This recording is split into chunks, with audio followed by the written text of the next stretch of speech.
Hello and welcome to the Financial Puzzle Playbook with your host, Jim Sumpter. I'm RJ Malik, producer of this podcast. So, Jim, hello there. Welcome back. And you're continuing your discussion about the 6 puzzle pieces. And I see you've got a special guest today. I do, RJ. And welcome to see you. Happy New Year, because this is going to be our first episode of the new year. I have with us today Brendan Frazier, who is a great friend of mine and a colleague at RFG Advisory, our registered investment advisor. Brendan has a unique role within our firm, and I thought at the beginning of the year would be a great time to bring him in. So Brendan is our Chief Behavioral Officer. And, you know, most investment firms, you don't think of Chief Behavioral Officer as even being a role. So, Brendan, we're going to talk about that. But first of all, welcome. Welcome to the podcast. Puzzle piece today, we're going to touch all of them. There is not one individual. We're going to touch all the puzzle pieces. And so in the beginning, give us your background a little bit. What is a Chief Behavioral Officer? And let's just kind of start there. Yeah, so you said that when you think about financial advisory firms, you don't often think of the idea or the title of a Chief Behavioral Officer. And that's because it more or less doesn't exist. There's only one other person I know in this business, in this space, that has a similar title and similar role. And so that's all. On one hand, that's a cool opportunity, right? I think it's trailblazing. It's setting the standard for where the industry is going. I'm certainly biased there. And so on one hand, it's pioneering, it's innovative, and it's cool. On the other hand, whenever I'm at parties or hanging out with friends or even talking to colleagues in the industry, it's always like, so when they say, "What do you do?" I say the title and they're like, "What? What does that mean? Are you going to make us behave?" And it's like, well, no, hang on. That's not exactly right. So we'll consider it both a blessing and a curse, because it's cool to be able to be a part of something that's going to be a bigger and bigger part of our industry moving forward. And then I'll just have to figure out a better way to answer it when I'm hanging out with friends and at events and parties and that sort of thing. So let me ask you this. I tell people, so I've got a finance degree, an economics degree. I never really took a lot of psychology classes. Is Chief Behavioral, and I think what we're going to kind of unpack actually in these next couple of episodes, is the psychology of money, the emotion of money. Have you found in your career that it's not all about the numbers? It's a lot of times about the emotions. Talk to me about that and maybe a couple of stories that you've unpacked. Yeah, no, I mean, absolutely 100%. So you just said what I used to work with advisors in a consulting role.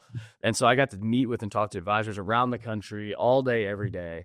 And there just kept being this feeling that cropped up, or this thought that would crop up. And it would show up as basically somebody saying, "Hey, Brendan, I feel sometimes like I'm more of a therapist than advisor, or like I would be better off with a degree in psychology than I would a degree in accounting or finance or whatever that might be." And it was this sort of this feeling of, I'm working with human beings on this emotionally charged topic of money, and I've been trained around the numbers. Like I can crunch numbers and do the time value of money with the best of them. Mm-hmm. But I didn't really get much insight on how do we deal with the emotions around money, the psychology around money. And so that was this constant theme that just sort of stuck with me. Because I would hear it over and over and over again. And I think anybody, well, pretty much any human being can recognize that money's not just numbers. It's not just on a spreadsheet, that there is this emotional, behavioral, psychological component that plays into it. So I'll explain that in a second. But I have a good friend who talks and writes a lot about this. His name's Brian Portnoy. And he says, and I'm giving him the credit because I don't think any better way to say it than this, which is, this behavioral, psychological aspect of money is it's almost like gravity, where you get to choose whether or not you abide by it. You get to choose whether or not you pay attention to it. You get to choose whether or not you factor it into your life every day. But whether you think about it or not, it's always going to be there. Like you could decide, hey, you know what? I don't really care about gravity, and go walk off a building, and it's not going to go very well for you. And so the psychology of money is the same way. It's the same thing where you go, I wish that it wasn't. You can say, I wish this wasn't a factor. I wish that I didn't have to think about it, or I didn't have to address it. But whether you do or not, it's always going to be a factor. So I'll give you I always think through explaining these concepts in 2 ways. One is anecdotal, The other is more evidence research based, right? I think both have a place. One's like, here's where we've seen it play out, but then you always have people that are like, yeah, right, but like, is it actually grounded in evidence and research, and is it backed by that stuff? So, on the research front, as far as the data goes, we know a couple things. Number one is there's been some research out there that shows that 90% of financial decisions are made based on emotion. Now, maybe there's some room for error in there. I didn't dive into the methodology of the research, but what we can take from that is maybe we assume they made a mistake with some of this, but at some level, a lot of the decisions we make in life, but especially with money, are rooted in emotions and backed by logic. But we like to think that we're always making these sound, logical decisions. And so I think number one is just being aware of the fact that, am I really making a logical decision, or is it something that's actually being driven by the emotional part of the brain? So that's one aspect of it. And then a second thing is Morningstar, which, if you're not familiar, it's a big investment company. They do a lot of work in financial services. And so they've done a study where they went out and they looked and they said, what is the single greatest predictor of financial success? Right? Which to me sounds like a pretty good use of time and energy, because what does everybody want to know? Like, how do I become more financially successful? So they went out, did this study. They went out and they want to figure out, hey, what's the answer? How do we be more financially successful? And so when they look at it, there are 4 things that contributed to it. One was age, one was income, one was knowledge, and then one was behavior. And the number one predictor of all those things was how you behave with your money. So can you do the things that you're supposed to do when you want to do them the least? And can you avoid doing the things that you shouldn't do that are detrimental when you want to do them the most? And so I'll wrap that up with this and say, think about it like this. If I had come to you and I said, so you get to choose how to be financially successful. I'm going to let you pull one of these levers. I can either give you time, so your age. I can give you income, like more money. I can give you more knowledge, or I can just help you improve your behavior. Which one would you prefer to be financially successful? I'm pretty sure we'd all choose behavior as the last one. We'd be like, give me more income, I'll be more financially successful. Or give me more time, I'll be more financially successful. And so help me be younger. But that's not what it is. It's truly, now those things they still matter. Right. You know? But it boils down to, how do you behave when it comes to your money? So let me ask you this. This is the beginning of the year. Okay. So a lot of times people create resolution and things like that. And do you find that a lot of the resolutions that people talk about, that they may or may not, have fulfilled, or may or may not end by the time, Valentine's Day rolls around? Do you find that a lot of those are around money, or changing behavior with money, or I'm going to do X this year because last year I did Y and Y didn't work? What is your research, and just in general, what do you say about that? Yeah, so the traditional, the classic new year, new me conversation, right? Like we all know what this is like. You're like, hey, this is a new year. It's going to be a new me.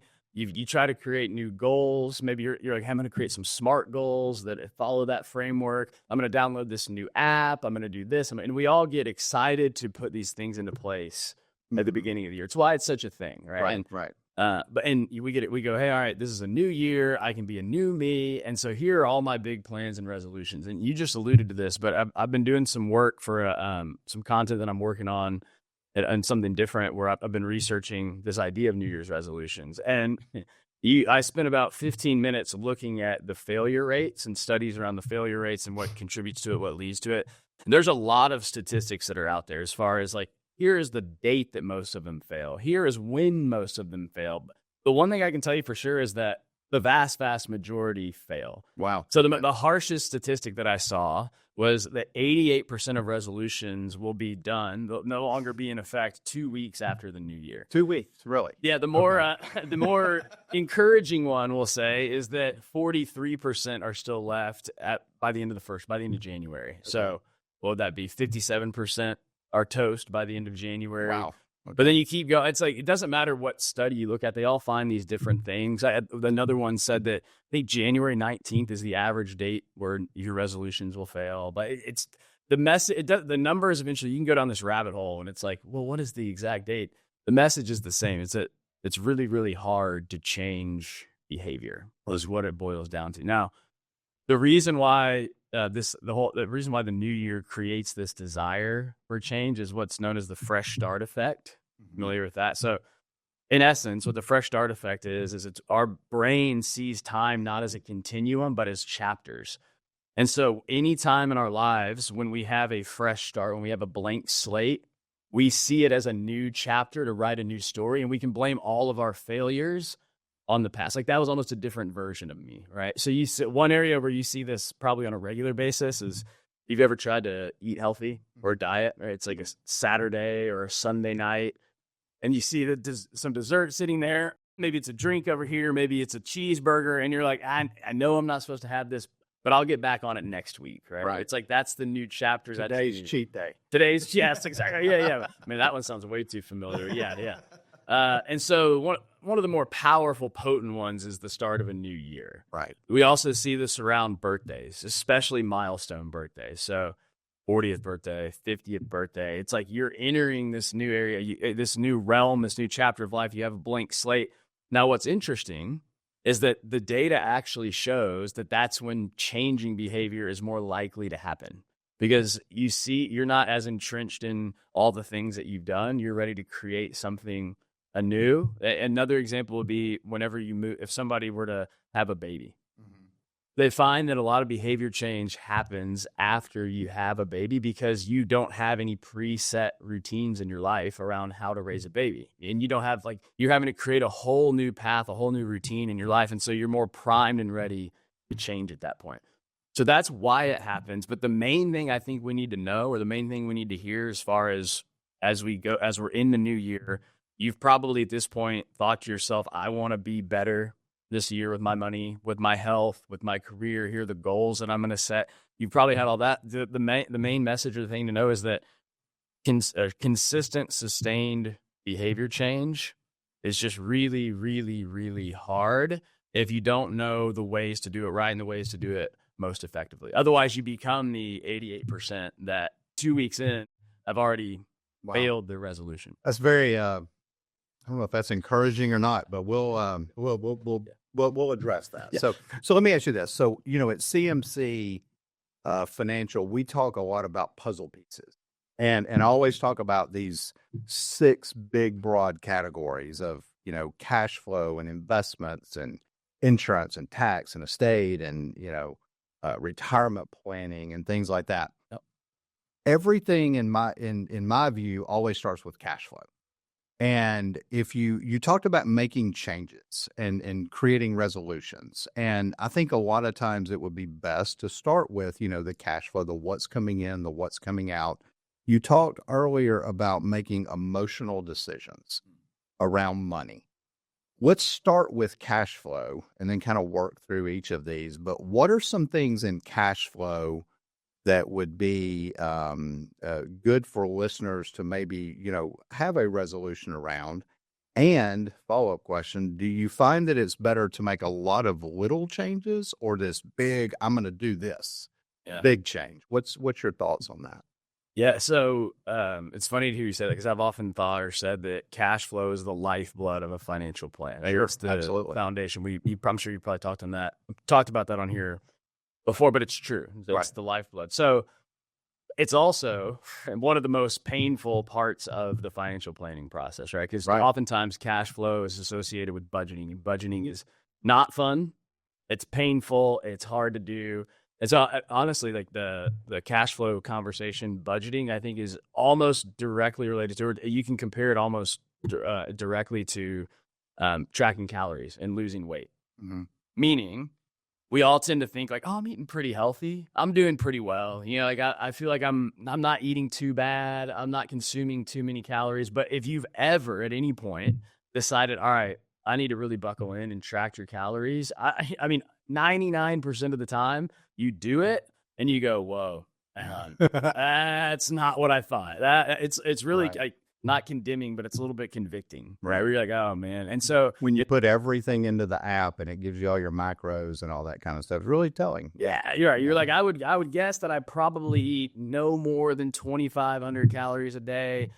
Sometimes if I'm getting crazy, it'll be 3,000. And you start tracking and you're like, whoa, that's like 4,000 a day. Or here's a real life example. So I've got this Apple Watch a few months ago. I think sleep's a superpower, fully believe in that. I know how important it is. So I decided I was going to start tracking my sleep. And so if you had asked me how much sleep do you get per night, if you average it out for a week, I would have guessed probably 7 to 7.5 hours. So after doing it for a couple months, it's like you average under 6.5 hours of sleep per night, which was like just eye-opening, right? Yeah. Had I not actually sat there and created awareness around it, I would have just kept going, hey, my sleep's okay, and just kept doing the same thing. But it was this like system to flash lights at me and go, hey, alert, you need to do better with your sleep. So Right. cash flow is the same thing. It's the idea of it's the idea of bringing awareness around your money and where it's going. There's a quote that I love called until you make the subconscious conscious, it will direct your life, and you'll call it fate. Wow. Okay. Until you make the subconscious conscious, it'll direct your life, and you'll call it fate. And that's what we do with cash flow a lot of times. We think like, well, we're probably doing well. We're saving X amount. You know, we're not spending too much on Amazon this month. But then you go in, you pull it up, and you're like, wow. So that's like the subconscious part where you think you're doing well, but until you go look specifically, you're not going to truly know. And so one thing I would say that first and foremost is cash flow is about creating awareness. It's also painful. So when it comes to doing things and changing behavior and doing the things we're supposed to do, we really like to avoid the painful things, Right. especially the things that don't bring immediate pleasure, but they bring immediate pain. And so if you've ever, well, I know you've looked at a budget or two. A couple. Yeah.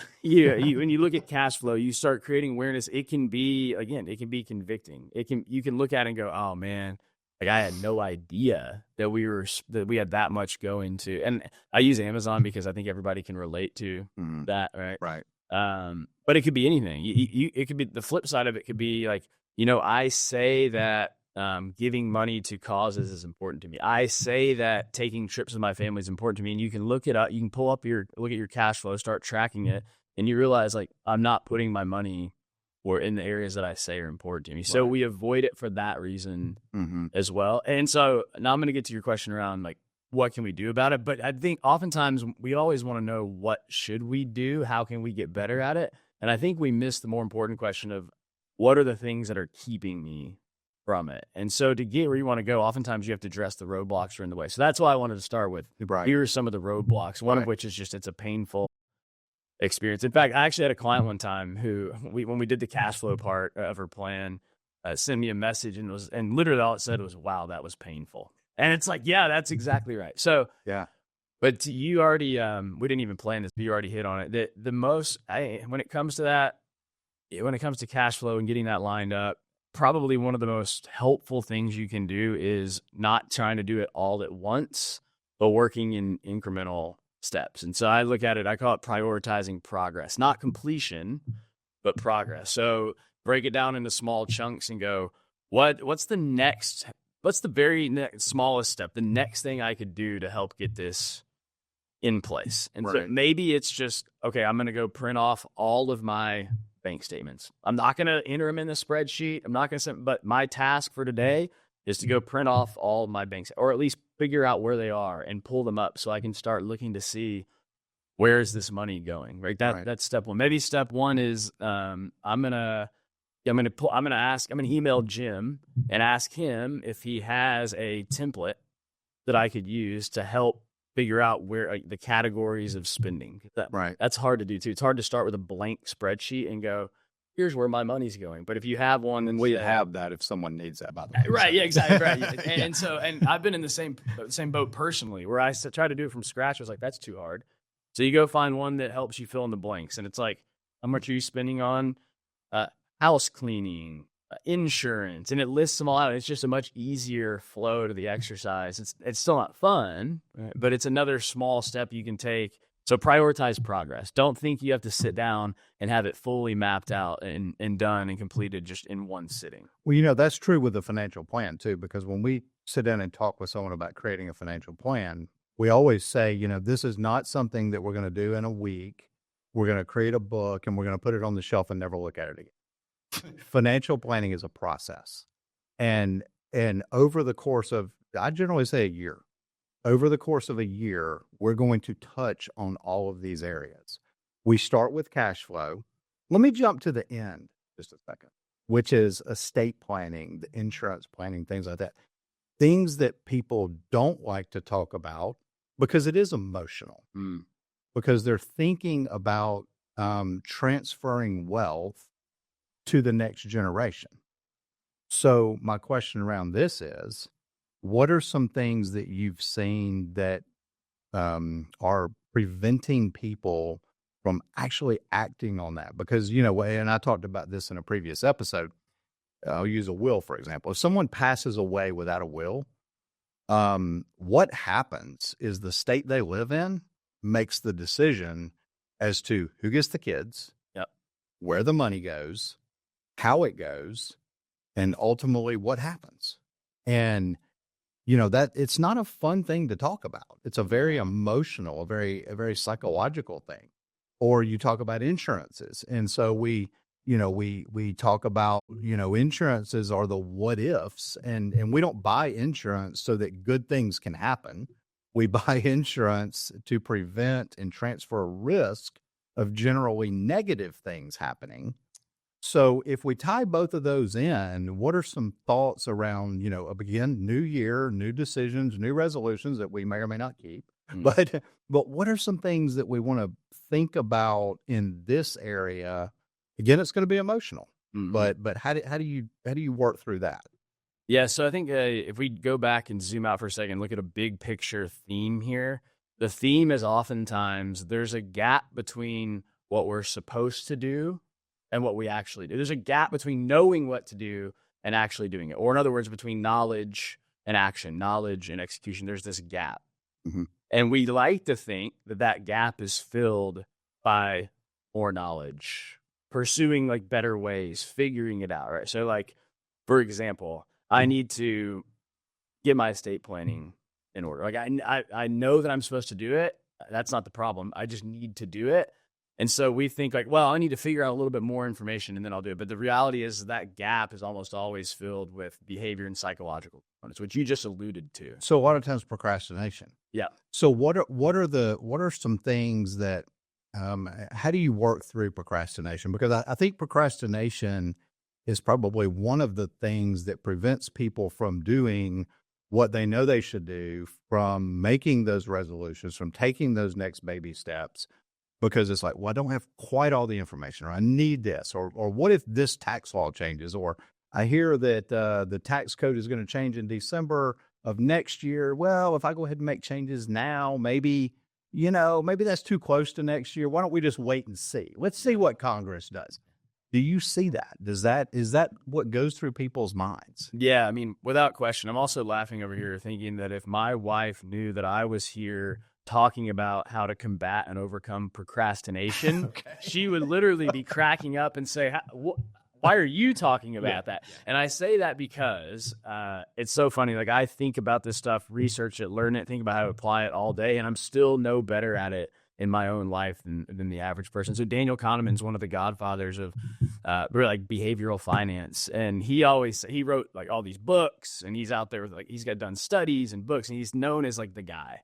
And he always said that even though he knows all these things, he's no better off than the average person. And it's just been a real like moment for me to go, yeah, it's funny. Like I know the problems, I know what to do, and I would say I'm still probably no better off than the typical person. So, and I bring that up because to answer your question, it's definitely something that we see, and it's something that has cropped up in my own life personally. So I'll give you my example and then talk through like, here's what's going on, and then here's how I would recommend getting through it if in any situation. So my wife and I, it's really two things. You're mentioning estate planning and insurance. So on the estate planning front, we've done our estate planning, at which it took me about 2 years longer than it should have to actually get that done, but we did it. But part of it, one of the conversations in that process is guardianship for our kids. Right. And we set it up a certain way probably 4 years ago, and we still mention this probably once every other month. We're like, we need to change that. The person that we set up is not who we would want, where we would want our kids to go if that happens today. And then we get to the point in the conversation where we go, okay, where do we want them to go? if something were to happen to both of us? Hmm. And that's where the conversation ends, because it's uncomfortable. We can't agree on what we would want them to do. It's a weird conversation. And so we just keep putting it off and keep putting it off. Well, and you're about to have a third. And yeah, right. Yeah. Right. Yeah. So does that change when something like that happens, a big event in our lives? Does that sometimes change what we thought we wanted to do versus what we now think we want to do? Yeah, it's the moments like that in our lives it's the fresh start effect again, where you have a big change, something changes in the regular course of your life, and it forces you to think through things differently. It forces you to reevaluate. So yeah, that's a conversation. We'll probably be sitting in the hospital room here in about 2 months. Right. And we'll be sitting there and we'll go, we really need to figure out what to do with our kids. And then we'll go down all the paths of, so-and-so is going to be too old. Like, what about the financial burden and obligation? Well, do we trust them with like the money if they inherit? Well, we can set up a trust. And it's like, well, do we like how they parent? And so we have all of these conversations, and our reaction at the end of all of them is just basically to freeze. And because we don't really know what to do. It's uncomfortable, right? It's not a fun conversation. So that's one of the issues with the estate planning piece of the puzzle from a behavioral perspective is there are uncomfortable conversations where you're forced to think about something that doesn't feel good. Right? And at the same time, there's no payoff for doing it. Like the way that we're wired as human beings, if we're going to do something hard and uncomfortable, we're like, hey, there better be a payoff for this at the end, right? That's motivating. But when you go through the estate planning process, you get everything lined up, you walk out, and it's like life goes on. There's no like tangible reward. Yet maybe some peace of mind to go, hey, at least we've got that done. But there's no direct, tangible reward to the process. So you don't walk out going, I've accomplished something, right? And so that's one of the big barriers to doing it as well is like, well, the most extreme example of how to a reward at the end is you go through the pains of childbirth, and it's like, well, at least you get a kid at the end. Like there's something to be said for I can make some reward. This. Yeah. Some may say it's not a reward at times. In the middle of the night when I'm going to be a very costly reward. It is a costly reward. That's right. So yeah, that's one thing that in my life personally, where we've procrastinated. Those are the issues that are at play. Now, I'll answer like, what do you do about it as a way to answer this question, but also as a framework for being able to overcome change to any challenge, to any task or anything that you're supposed to do. So on one hand, we have to get really, really close to or familiar with the why behind why we're doing it. Like if the idea is, hey, we need to get our estate planning in order. If that's how we're looking at it, that's not very motivating. But if we take a minute to sit down and look at it and we go, hey, we need to get this in order so that we can make sure all 3 of our kids are taken care of, provided for, and set up for success for the long term. This isn't about completing estate planning, but it's about protecting our kids, something that we do every single day already, right? But if we reframe it that way, it ties a little bit more of an emotional component into it. It gives us more fuel. It gives us more energy to direct towards actually doing it just by simply reframing it not around what you want to do, but why you're supposed to do it. So number one is diving into and knowing your why, knowing the emotional component to it. Number 2 is getting clarity on what to do next. So it's like, hey, know why you're doing it, and then know very specifically what you should do next. So that's why we would do it. The very next thing we should do at this point is we need to call an attorney and hope that they can help, or an advisor, and hope that they can help guide us through some of those conversations, how to think through some of those conversations. Because we're not arguing about it. But we certainly argue about some things. My wife's a marriage therapist, so I'm not right very often, but we certainly argue about some things. This is one where we just kind of like. So you never win, do you? Ever. Yeah. I am not undefeated. I'm defeated in the last 13 years. But yeah, so those are 2 components to changing behavior: is knowing your why, but also having clarity on what you need, like the very next thing you can do to make progress. Again, back to the idea of making progress and not trying to do too much, but why are we doing it? Okay, great. What's the next step we can take to get it done? Hi everyone, I'm Cassidy, the second C in CMC Financial. So dads sometimes get on a roll with this podcast and might forget to remind you about a few things. 1, Don't forget to like and share this podcast and leave a review. 2, follow CMC Financial on all of the socials, Facebook, Instagram, and LinkedIn. And 3, go check out the website at cmcfp.com. Okay, back to my dad. He's probably still talking. Okay, so this has been a fascinating conversation. What's interesting is I talk about all these puzzle pieces. We started with cash flow. We ended with estate. Next episode, we're going to talk about retirement and investments, which is what most people think about with money, but we haven't even touched on that yet because we've touched on these other things. Let's wrap up with this question. A lot of times how we did things in the past will frame what we do in the future. Do you find that's true with money? And how do you, if it does, and we didn't make good decisions, how do we change so that we make good decisions going forward?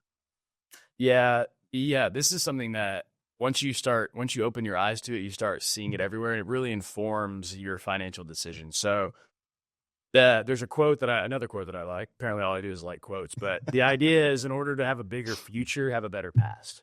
Okay. So if you want to plan for a bigger and better future, you have to go back and think through and address your past. When it comes to money, what we know is that the financial decisions that we make today, the way that we make decisions, the way that our brain thinks through the decisions, the filters that we think through, they're shaped by our attitudes, beliefs, and behaviors.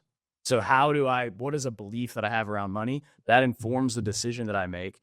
That belief came from most likely some point in our past, and typically childhood. So when we're young, usually, they're called financial flashpoints. They're these moments that happen in your life that inform how you think about money.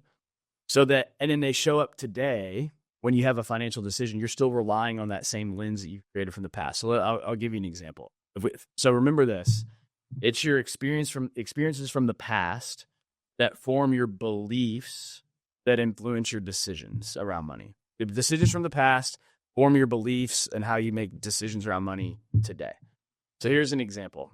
I had a client one time who, no matter what, she would come in, we would look at her situation. She had plenty of money saved up, like way more than we recommended that she needed saved up. But she wouldn't invest any of it. And so it was like, hey, you've got this massive pot of money. We recommend you let's use arbitrary numbers. You've got $1 million. You really only need $60,000 in savings, or let's call it $100,000 to get you through a year of emergency funding. So if you would take the rest of that, get $900,000 and put it in the market, or invest it in a property, or to do something with it to get a higher return, you could make more money. You could accumulate more money. And she knew that, right? Like this wasn't a mind-blowing concept, right? You can model it out. You can put it on a spreadsheet. It's like, hey, if you took that and you invested it, 20 years later, you're going to look at what you could potentially be worth, right? And she knew all these things, but still never did it. Like that money never left just a straight cash account, never got invested. Well, come to find out through lots of conversations, when she was 14, her dad had invested in something. She couldn't remember what it was, but he had invested his money, lost it all. What she remembers vividly is spending 2 weeks, not in her house because her house got taken from her, but in the freezing cold out in her car with her family of 4. They spent 2 weeks in a car as a family of 4 in the freezing cold weather. And she said, I remember at that point thinking to myself, I will never take risks to put my family's life in jeopardy. And so for her, it's not a matter of getting a higher return on her investment. She knows that she could do that, but she had this experience in her past that taught her you don't risk your money and put your family in jeopardy. And so, and she sees investing as being a thief, as being the threat to that.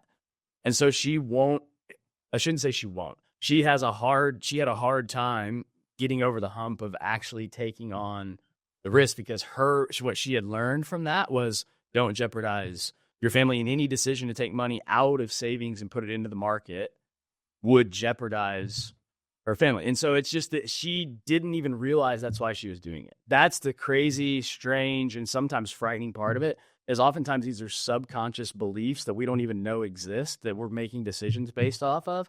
And not only do we not know they exist, but we oftentimes don't know where they came from. And so one of the probably most empowering things you can do in order to make better decisions around money is understand why you make the decisions you do, where they came from, and then ask yourself, is this a belief that I need to update? Could this belief be holding me back in any way? And it's not fun. It's another one of those not fun conversations, but just an honest assessment of this served me well up to this point, probably, but is this still a healthy belief that I need to carry moving forward? We started this whole conversation with what does a chief behavioral officer do? I think we're sort of getting an idea of what it is that you do, because, a lot of times as a financial advisor in the beginning, I didn't know, I would ask a handful of questions around risk and we would make decisions. Now it's exactly what you talked about. You ask a question, you listen, and then you follow up with a question because you're really trying to understand what it is in the past that why people make decisions. And that's, that's all part of financial planning. And that's the other reason why we don't do it in 1 or 2 weeks. We, over the course of time, will develop a plan. And here's what I will tell you is it will always change.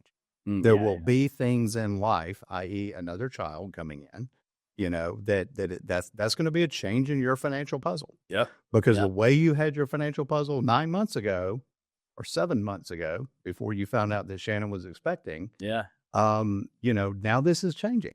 Yep. So it's the way I like this phrase. I wish I could take credit for it, but it's not about the plan. It's about planning. Yeah. Not the plan. It's about planning because things do happen. Life does change. And what's funny is that, 7 months ago, we found that out. 2 months before that, I had just joined RFG, which changed our situation quite a bit as well, right? So it's like, and we all tend to underestimate. This is another psychological concept. We tend to underestimate the change that's coming in our future. Like when we look at ourselves in the future, we tend to see ourselves. It's called the end of history illusion. We tend to see ourselves as the same person 10 years from now as we are today. We don't think there's going to be that much change. But if you go back to the past 10 years and I ask you to recount everything that's happened, you're like, whoa. That was a lot. My life has changed drastically. But then you look at the next 10 years and you project out and you're like, no, I'll probably be the same person pretty much. We discount how much we're actually going to change, which speaks to why the plan is pretty much outdated from day one. The value's not in the plan. It's in the planning as things change over time. Right. And I was talking to someone earlier today. I said, we don't want to be reactive. We want to be proactive. Yeah. And I think that's really important to understand that concept, because if we're always reacting, we're not planning. Right. But especially when it comes to taxes, by the way. Correct. Which yeah. could be a topic in the next episode. That probably will be. So, Brendan, thank you for your time. We're going to continue this in the next episode.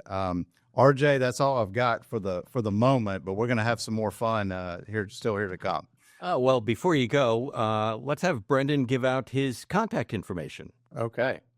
Yeah, the best place to find me or contact me or get in touch with me in any way is usually on LinkedIn, because I camp out there, hang out there quite a bit, put a lot of content out there, interact there, got a lot of friends that I've met through there. So, and then everything that I do is linked through there as well. So that's the best bet. And then the best way to get me, as always, cmcfp.com.